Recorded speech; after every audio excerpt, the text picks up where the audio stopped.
set signature DND ni memang kita packagekan dia 3 serangkai, 3 sekawan ni sebab masing-masing saling melengkapi antara satu sama lain.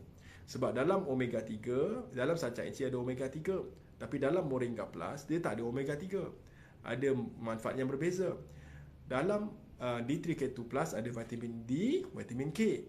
Dalam sacat enci tak ada vitamin D3. So sebab itu kita gabungkan untuk dapatkan kelengkapan, baru dia lengkap. Set signature ni kalau ambil ni memang lengkap lah boleh dikatakan suplemen yang lengkap lah.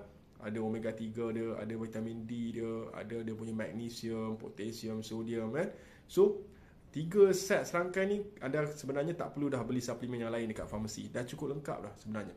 Okey, untuk menjaga kesihatan umum anda. Untuk health maintenance. Dia ada 2. Kebaikan daripada pengambilan set signature ni ataupun suplemen DND ada 2 kebaikan. Nombor 1 sebagai disease prevention. Disease prevention bermaksud untuk mencegah penyakit. Selain daripada mencegah penyakit, dia untuk memastikan health maintenance, memastikan untuk maintain, untuk mengekalkan kesihatan. Dapat 2 kebaikan. Dan kalau ada penyakit, membantu. Dia kontrol, membantu untuk mengawal penyakit-penyakit metabolik seperti kencing manis, darah tinggi, kolesterol, dibantu dengan suplemen